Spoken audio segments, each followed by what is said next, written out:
All right. What's up, party people? My name is Sunny Ray. This is the Sunny Ray Show. I'm interviewing now a lady named Madison Fihan. She's built 6 years of hands-on experience at NASA's, she's going to tell you the name here, NRESS division, working on lunar instrument development before founding Space Copy out of Edmonton in 2022. That inside view of how brutally expensive it is to ship every bolt to space is the company's origin. Instead of hauling infrastructure across 250,000 miles, print it on site from whatever material is already there. So 3D printing, an area that I'm super passionate about. Madison, how you doing, fellow Edmontonian? Yeah, good to be here, Sunny. I'm doing good, thanks. How are you? I am fantastic. I'm quite intrigued. I mean, what a title, right? Uh, I still can't believe that you're doing what you're doing. So the founder building the moon's first manufacturing plant. Do you want to kick us off and maybe give us like the 30,000 foot? Okay, I'm gonna stop with these. Yeah. See what you got we started here. But yeah, tell us what you do, what you're building. We'll keep it short for now, but we're gonna go deeper into it, kind of the last third of the interview again. All right, sounds good. And we were just talking kind of before we kicked this off. It's like two Edmontonians talking about space, talking about manufacturing on the moon, and the fact that it started in Edmonton has just grown to this multinational, expansive thing, and it's absolutely wild. So yeah, I founded Space Copy 4 years ago. We're a woman owned small business based in the US, Canada, and Europe. And we have the goal of building these super rugged 3D printers that are converting any kind of waste that you can think of: landfill waste, plastics, metals, soil, sand, dust from the surface of the moon, which we in the industry like to call regolith. And we're turning that into infrastructure, vehicle repair parts, tools, things that people don't have access to in limited supply chains, from natural disaster sites to combat zones to space. So that's what we do at Space Copy. My background is super cool. Got a business degree, did an associate's at Harvard, did a bachelor's at University of Victoria up in Canada. Um, Worked at NASA for 6 years, starting when I was 16, which is madness, but I'm really incredibly proud of everything that I learned and everybody that I got to work with, and it helped shape who I am and the future that I built with Space Copies. That's the high level version. Wait, tell me about the working for NASA at what, 16? Like It that gets was, people every yeah, time I see it. yeah, you got to slow down on that one a little bit, or tell me a little bit more about it if you can. So there's many different ways of working with NASA. There's their internship programs. There's being a proper employee, what we call a non-civil servant, which is what I was. Basically, it's like being a contractor for the U.S. government, where you get to weigh in and give your opinion on certain projects that are happening. There's different tiers of classification data. There's different levels of depth that you can go into this. But my role specifically was with a program called NRES. And we were working in all sorts of cool different fields. We were in heliophysics, the study of the sun, astrophysics, planetary science, and all these really niche technical areas, which I was not classically trained in at the time. So I got such an immersive learning experience. And we were debating what technologies were getting funded for the next fiscal year out of NASA. What satellites should go up and get funded under which research program, what student programs from local universities should get funded, what sensors should go on the next rover payload. One of my favorite projects that I got to work on was some of the early development for the Nancy Grace Roman Space Telescope, which is going to be launching, I think, in the next year or so. So it's been a passion project of mine to work in space. I got the opportunity to contract remotely for 6 years in new fields that I was really excited about. And it was a transformative journey. And it's the reason I got here today. So what was the exact moment that you realized, the shipping cost problem was bigger than the instrument problem? When I was working at NASA, we'd launch these annual programs and these decadal programs. So there's different types. One of them is called the Planetary Decadal Survey. So once every 10 years, NASA and the US government is like ranking the importance and the cost frequency of sending certain things to space or doing certain activities. And is this important to fund or not? And then every year we have smaller programs like civil space shortfalls. They're like market reports, basically, that's weighing different stakeholders, universities, governments, industry, whatever, and trying to give you an insight to the importance of what technologies should get funded. So, year over year, what I was hearing was a message signal, and this was when I first started, was saying that 3D printing, additive manufacturing, it's a top 30 priority because the launch costs to get from Earth to the surface of the moon are 1.2 million US dollars per kilogram. And by the way, it's going to take 23,000 kilograms to keep 4 astronauts alive for a year. And we're going to be sending 4 astronauts up in a few years. And we need to be able to kind of figure out where they're going to be living, how we're going to protect them from acute radiation exposure, what happens if something breaks. And then as I moved through my career there, by the time I left the administration, it moved from a top 30 priority to a top 3. Wowzers. Okay. So I guess why start Space Copy in Edmonton instead of a traditional kind of like aerospace hub? Plain and simple answer, that's where I grew up. I didn't originally intend on starting a company. 3D printing and aerospace were hobbies that became career prospects, and I just kind of moved through the motions. We got headhunted by Techstars while I was still living in Edmonton, and we just said, you know what, we're just going to go with the flow, and see what we can build out of Edmonton. And Edmonton and Canada in general is a pretty good AI hub. And because of that, we've kind of built into being a tech hub. And then because of that, there's been little subcommittees and groups and people here and there that are in space. And there's actually a surprising amount of people in aerospace in Canada. Even in Edmonton, there's folks like Wyvern. There's different aerospace communities, committees, conferences, trade shows that you wouldn't like regularly hear about unless you were in the industry, but it's there. So the short version of that answer is we were there. We figured out that there was a small community there and we were new and we were testing the water. So why not build local? And then as we started to grow, it became more of a question on raising venture capital and scaling and understanding that the customer is not in Edmonton. So moving on and just focusing R&D locally, but actually kind of pivoting commercial sales and dual use markets into different ecosystems. And that's when we did a lot of pivoting to the US and Europe. Interesting. So can you walk me through it? Like, what does printing from local materials actually mean in practice? Can you walk me through, like, what is it like you're turning this like lunar material into something usable? Like, how do you go about doing that? So right now at Space Coffee, we can print over 60 different materials in over a dozen different environments, which is awesome to say. But there's some redundancies, for lack of a better term, that comes when working with lunar materials. So lunar regolith or moon dirt, whatever you want to call it, has very similar chemical composition to that of ceramic. It's got a lot of silica, like silicon dioxide, built into its constituency. And that's the same thing with sand that you'd find in the desert or on the beach. So when we're working with different materials, what we're doing is we're sensing and we're doing some kind of autonomous material characterization through sensors and through different aspects of our machinery that's telling us what kind of redundancies can we find across these different materials that we work with.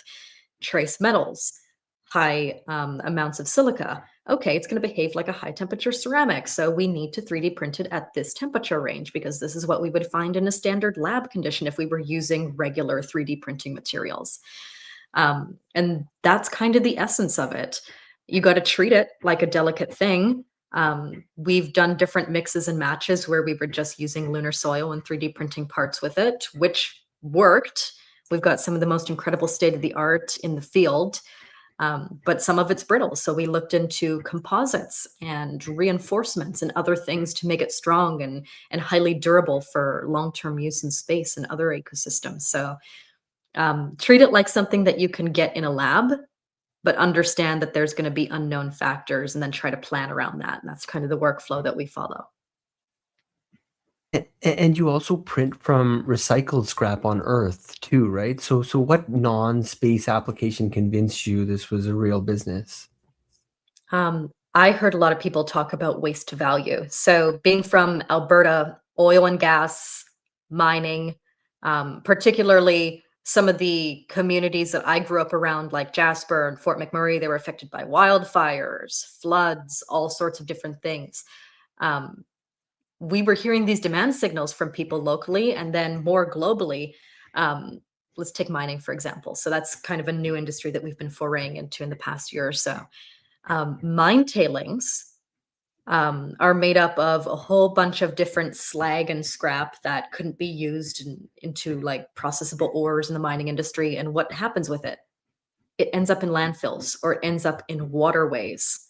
And it costs millions and millions of dollars for operators to try and get rid of it. So why not use that to build infrastructure anyways? And the same goes for the natural disasters like places affected by wildfires. You've got all this ash and slag and soot and rubble and debris around you. It's all going to end up in a landfill. So why not try to use it for something tangible? The cost factor is also extremely logistics heavy.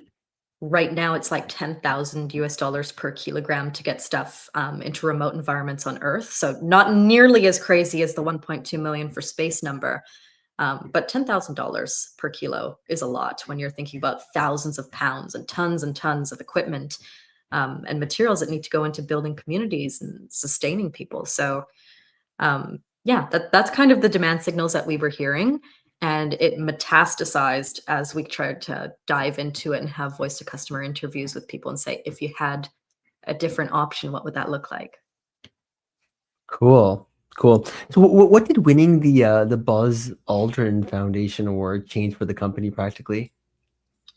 So that was something that we did in 2024 with a program called Space Tank, which is like a sub variant of what you would call like a Shark Tank, a Space Tank, dedicated solely to the industry. So, I mean, first and foremost, to meet the Aldrin family, like family of the man who was one of the first people to ever walk on the moon. Incredible. But I think it was just the global reach and the community that came from that. We've been proud nominees and recipients of many global awards. That's one of the ones that we're most proud of. I mean, there's nothing like standing up on a stage with an award that says that you're moving in the right direction and hundreds of people throwing their business cards at you to try and get an LOI signed or try to get you booked onto the next payload to go to space in 2028. As soon as you're ready, we'll launch your 3D printer. That's really cool. But I think, moreover, um, tech in general is such a black and white industry. You have to have a network to play, you have to be in the right space, you have to be around the right people. And it's opportunities like getting up on a stage and pitching and winning an award that gets you that community. And the amount of people that we've been able to shape a movement around, whether it's people that ended up coming to work for us, people that we ended up engaging with as customers, or people that we just consider friends. Opportunities like that wouldn't happen without things like the Aldrin Family Foundation Award. And then how did Harvard Business School change how you built, go to market for a deep tech hardware company? One of the courses that I took in particular, and there were many, many good ones. Two profs, Clayton Christensen, Michael Wheeler, come to mind. It was all about disruptive strategy, design thinking, negotiation mastery. And all of the principles that came inside of that were being applied to very run of the mill scenarios, accounting firms. We were given use cases from like Intuit QuickBooks and how they pivoted and how they designed around a customer audience. But the more I started to think critically of that, the more I realized that those principles carry on into any kind of marketplace, especially deep tech. We are not like any other business. This is not B2B SaaS. We are hard tech. We build hardware for rugged customers in the most extreme environments on Earth and off of it. And if you don't have the ability to have a disruptive strategy and pivot over to the next thing and think hard about the way that you negotiate and the way that you design products and the way that you innovate and grow, what's the point? You're not going to go anywhere. It's not enough anymore to have a cool idea and write it on a napkin and try to get some venture capital. It's not 2021 anymore. You need to be able to be so succinct and adaptive. And the principles of that, I always tell people I learned more running a business than going to business school. But in the back of my mind, it's those principles and those thoughts that's carrying me throughout the discussion of where do we go next. Interesting. What founding belief about space infra do most people in the industry still not accept? Gosh, I have so many people telling me that they're like 3D printing is just for hobbyists and it's for making keychains or fixing something in your kitchen that broke without having to go buy a brand new blender or food processor or whatever. Um, Being able to recognize first and foremost that 3D printing is a viable industry that's been around for decades and is scaling and expanding for commercial readiness in aerospace is really important to understand first and foremost. We are not the only guys doing this. There's plenty of companies globally that are tackling this from different niches, whether it's the front lines of defense, or it's building up rocket engines, or it's building housing, or it's looking at launch pads on the surface of the moon. We are not the only guys playing in this sphere. Moreover, for space, I think that in conjunction with already tackling something that's really hard, like 3D printing and all of the assets that go into building that kind of infrastructure, working in the space industry gives people pause. Unless you're in the industry already, you're going to hear the words aerospace and almost think of some kind of science fiction project. You're not going to take it seriously as an industry. I had somebody come up to me yesterday and say they were in the golden era of space. And if you're inside the game, you know that. But if you're not out inside the game, I can walk up to somebody on the street and say, you know, that astronaut Chris Hadfield, well, he's been advising us on X, Y, and Z. And they're like, who is that? And it's a real disconnect between the public and the deep tech industry as to why it's important. Um, I talk to people a lot about new and upcoming things like data centers and space and why that's important. And we wouldn't be able to uplink the amount of data that we have on our cell phones and communicate with people globally if not for technologies like Starlink or data centers or anything else that's going on in space. And people don't connect that intuitively. They don't connect that there's everyday consumer products that wouldn't be made possible if NASA didn't commercialize it for space first. And that problem's not going to get any better unless we start speaking up about it. And that's definitely one of the things that in running a company that's catered around that industry, I've seen, again, so much disconnect.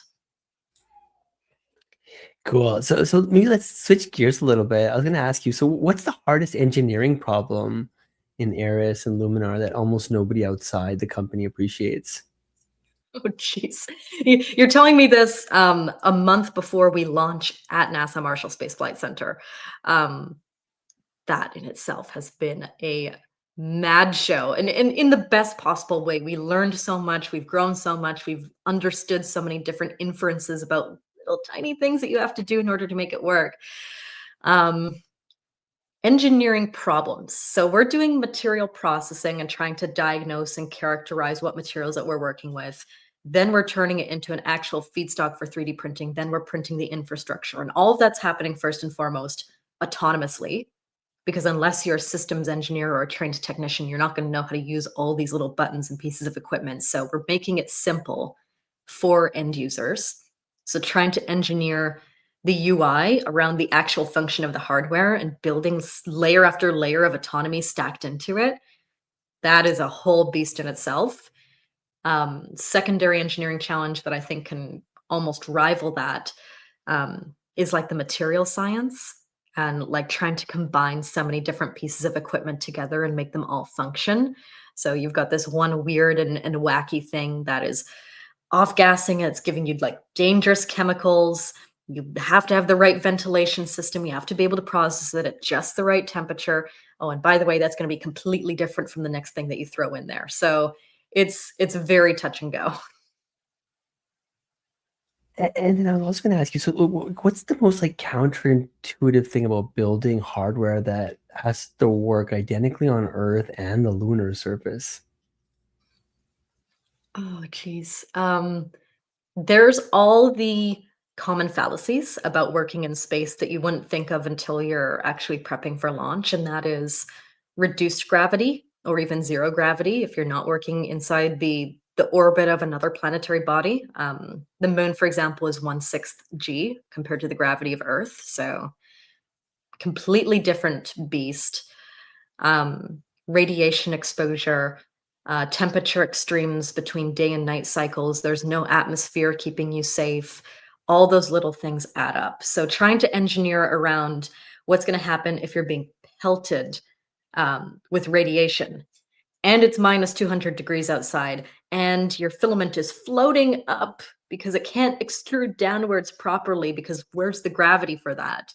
Um, and then trying to do all that, control autonomously from a different planet, and then be able to actually print things that are structural grade, that meet certain like engineering specifications, certain standards, and then be able to get it out of the printer without contaminating it with dust, without any kind of electromagnetic charged particulate that's floating around in space on the surface of the moon, and then actually be able to turn that into construction.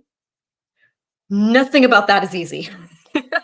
So there's things on Earth like extreme weather and dust and all of that that kind of carries in the back of the mind, and you can engineer some of those things similarly, but it's certainly nowhere near as challenging as prepping for launch and having to really consider all those factors. And those are things that we're still trying to engineer today. So not something you just vibe coded last weekend? No, I've got plenty of vibe coding projects, but that is definitely not it. So you have a like a phase 2 NASA contract. So what did NASA push you to prove that you didn't expect? Oof, they pushed, and we wouldn't have had it any other way. So we're wrapping up a contract called Lunar Recycle. It's a direct to phase 2 with NASA. And that's kind of what I mentioned earlier is we're launching Eris next month under that contract. So we built an initial prototype about a year and a half ago out of Edmonton, got the basics working, and then said, you know what, we don't like that. We want to re-engineer a whole bunch of different things about that. And we're going to do that at some point in 2026. And then 2026 rolled around, and NASA called us up and said, you know, that proposal that you guys wrote where you were saying that you could build this? Well, we want you to build it and demo it in 5 months. So we went, okay, yeah, we could do that. Um, so Lunar Recycle is all about converting scrap waste in the aerospace industry specifically. Aviation foam, Nomex cargo transfer bags, lunar soil, aluminum scraps, things that you wouldn't be able to really recycle, and then turn that into infrastructure under near space conditions. So that's what we're demoing when we're proving out that we can do. And it's serving not only as an absolutely epic tech demo, but as a requisite to proving that we can do stuff in space. I was going to ask you what job is the AI actually doing in your kind of your printing pipeline, and where do humans still make the call?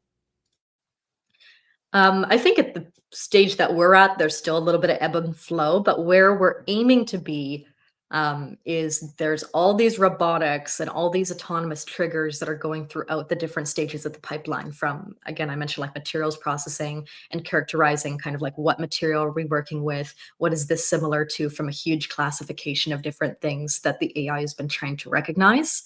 That's one end of it. And then there's like error detection, print monitoring, looking out for delamination, removing support structures, getting parts out of the print chamber, off the build plate, polishing it, finishing it, getting it into a collection bin for the end user to be able to pick up and take and use. Autonomy and AI works itself into every single one of those. So whether it's picking up camera and sensor data, or whether it is training itself on how to remotely understand when to press start and stop on certain functions, AI has a huge role, and it's something that we're actively building out. And what broke during testing that I guess no simulation could have caught? I think just the breadth of computer vision that goes into building a fully autonomous stack software. We went for semi-autonomous, just given the constraints and on our timeline for lunar cycle. So more to build as far as the architecture goes. So I wouldn't quite call that a break, but I'd call it something more along the lines of a learned lesson and something that we're iterating on. Things that actually broke. I mean, the lab hasn't caught fire yet, so that's good. Um, but yeah, anything that broke? I don't think so. I think the only thing that broke was like our frame of mind around how we approach things and realizing that once we actually got into the lab, building out a different iteration of prototyping than we originally designed, it's not the same. There's other things that we can't control, like, for example, the printer has got this really constrained vision on what it's able to achieve as far as build volume goes. And there's no room to have robotics inside that build chamber. We had to build separate platforms and then have these automated doors opening and closing to allow things to pass through. It couldn't all be done inside one single thing. We had to build it into multiple chambers, then had to reinforce those chambers. So again, nothing broke, but the thing that broke was our chain of thought and having to reverse engineer and go back and say, this is how we're going to do it. Got it. So you guys target up to 70% cost reduction on resource transport. How do you validate a number like that before full deployment? It's very kind of voice of customer based. We have things like in our finances, we do things like part scoring triage, where we're scoring weights across different criteria. And so we go to a customer, aerospace, mining, whatever, and we want to understand what's the downtime impact if something breaks. Like, how much money is that costing you every single day that it's not working? Not just in the actual money aspect, but the human safety aspect. What's your guarantee of supply? What is your lead time, your freight, your expedition costs? What is the holding cost of putting something in a warehouse versus just having something on site? And then we look at the actual parts and pieces. From what manufacturer are you getting this from? The combination wrench set or pipes or bricks? How long would that take to get there? And are you locked into a licensing agreement or a service contract where you just have to source from that specific vendor? If yes, how much is that costing you? If not, how much is it costing you to go find several different vendors to try and solve your problems when something comes up? So it's a conjunction of those things that goes into the calculation. Roughly speaking, when it comes down to the end of the day, the cost is being weighed on when something breaks in the middle of the night and it's going to take you 6 weeks to replace. How much money is that costing you? And how much human capital in the form of safety of your crew, of your frontline workers, of the people in your community is that costing you? Seems quite high stakes. So what's the honest trade-off between chasing this like 2031 Artemis time deployment and, building Earth revenue right now? I mean, you don't survive unless you have Earth-based revenue, which if you're any other company, that sentence sounds absolutely maddening to say, right? But you don't have a company unless you have revenue on Earth, at least right now. Um, I mentioned this to you when you asked me kind of about lunar cycle and why we're doing that. And the answer is, well, we're validating for space, but we're doing stuff on Earth first. Same thing goes for that question that you just asked. If we're building out technologies to work in war zones or disaster sites or do remote construction, go out into indigenous communities, Arctic, desert, rainforest, wherever, we're just validating another level of environmental survivability that we would have to do in space anyway. So we could be doing that in a lab, or we could be out there making money with customers in mining and defense and construction and actually making an active difference for people in local communities. So obviously we chose the latter from A, a cost perspective, and B, a humanitarian perspective. Fascinating. Yeah, I was going to ask you something. Did you see this tweet yesterday by Elon where he says, "You don't seem to understand that SpaceX will be worth more than the rest of Earth if we accomplish our goals." May I just like point out this guy's a trillionaire. Regardless of what people's opinion of him is, I think we have to start listening at some point. Right? Right? At one point, yeah, you think so. But people seem to be sleeping on it still. So I guess just to kind of switch gears to like the last section, right? So to talk a little bit about the future and kind of the machine economy, something that I think a lot about. If robots build infrastructure in space, what does the economic model look like? Like who pays whom? And before you speak, do you mind if I take a bite of my burger while you're speaking? My wife Yeah, just like got me, and I'm like staring at it's it. I'm doing the this intermittent fasting thing, so I don't eat till about now. this is a lunch But conversation. We're good. okay, good, good, good, Um, good. Okay, as long as you don't mind. Okay, good.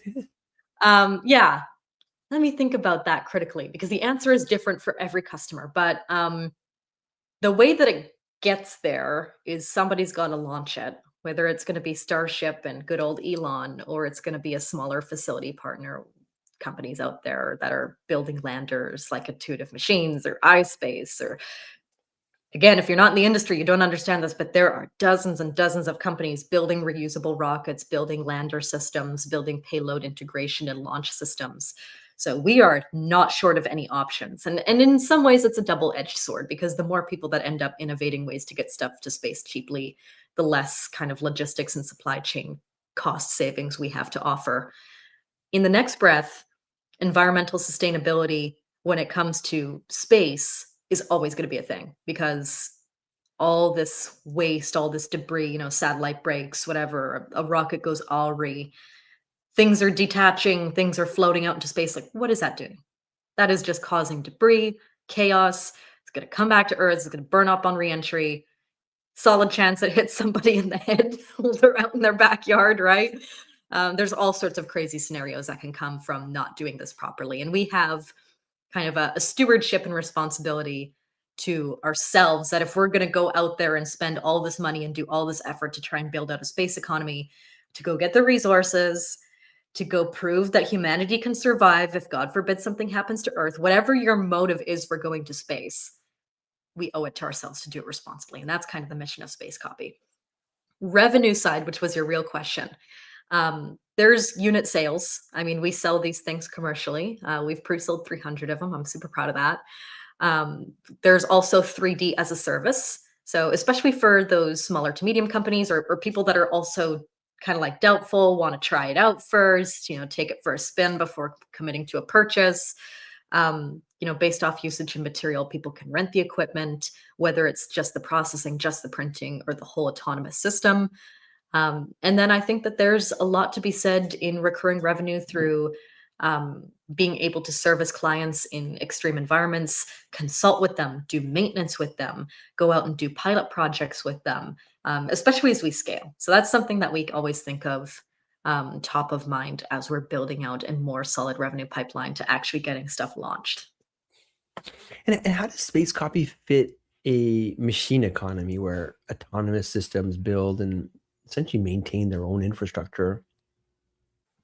I mean, I have a goal in my head where I want the 3D printer to be able to 3D print itself, build its own replacement and repair parts. That would be epic. I think that specific nuance of industry is not nearly as matured as it needs to be for us to have a conversation where we're like, we can execute that.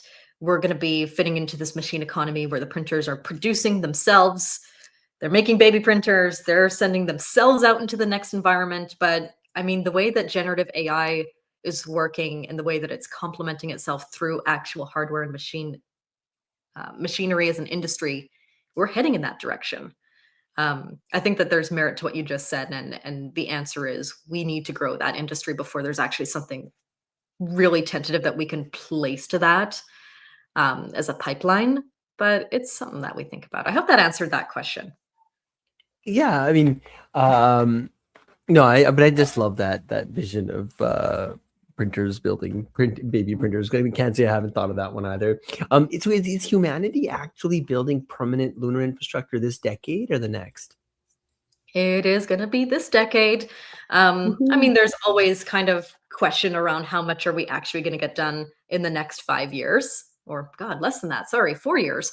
Um, the way that Jared Isaacman, the new NASA administrator, is looking at the moon-based program, like he's launched this whole new thing, canceled programs like Gateway, launched things like Moonbase, redirecting a whole lot of funding to long-term infrastructure. That seems to be his thing, which we can't be unhappy about that. It's our jam.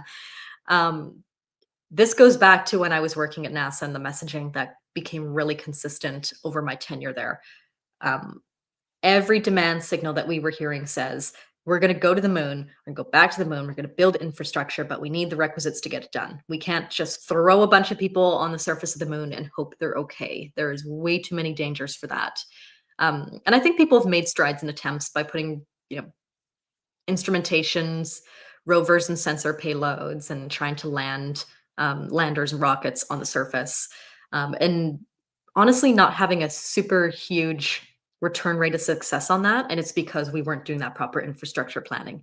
Yes, we're going back. I see it happening this decade. I see it growing into a proper economy in the next decade. So I think that where we're at is we've got all these different concepts, we've got all this money floating around. Now we need to direct it into a solid plan where we're doing the following.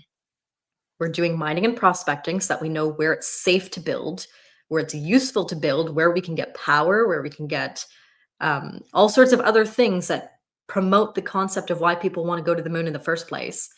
We need to invest into infrastructure. We need to invest into health and human safety. And then we need to actually get going. There is only so much planning that somebody can do before they end up in analysis paralysis. Interesting. So let me ask you something. What has to be true for your printers to become as standard? Let's say on a construction site, as a prototyping printer is in a lab. Yes. Yes, to some extent. I mean, we build everything inside a lab. Depending on who we're building it for, there's different standards. ASTM standards are just typical lab standards that you would use when you're doing like mechanical testing of a 3D printed product to make sure it's got its density, its strength, it's going to last, so to speak. But moreover, if you're building for defense and government, you might be following mil spec. If you're building for space or NASA more specifically, there is a NASA Systems Engineering Handbook that we use at Space Copy that goes into the way that we build projects from the start of the life cycle all the way throughout execution, not only in the actual physical product, but the way that our team approaches documentation, equipment purchasing, integration, planning, future iterations, etc. So there's all of that, I'd say, that we take into primary consideration, and then we build out from there. Cool, Madison. Well, we have quite a few people listening live, so thank you all for tuning in. Madison, where do people learn more about Space Copy? Where do people learn more about you? And then, yeah, maybe after that, I didn't normally say I'll land the plane, but I'll say land the spaceship. First and foremost, grab us on socials. We are always active. Spacecopy.com, career opportunities, internship programs, media inquiries, partnerships, everything. All spacecopy.com. We've got our contact forms. Go get us there. Follow us on LinkedIn at Spacecopy, Instagram at Spacecopy Inc., and me, Madison Fian. You can find me on every social media platform under the sun. I'm always doing something cool, and I'm always on the road. Also, we do trade shows across the world every single year. We've got Eris launching in weeks from now, so you're going to be able to actually see it. If you see us at a trade show, come up, say hi, seek us out, get your own 3D printed moon brick with your initials on it. Come and see us. We're building something epic. It sounds like it. I'm so excited for you guys, and your enthusiasm is contagious. So I'm really excited. Okay, thank you very much, Madison. I'm going to bring this stream to an end. Maybe hang out for 1 minute, Madison. Thank you all for tuning in once again. Cheers. Cheers.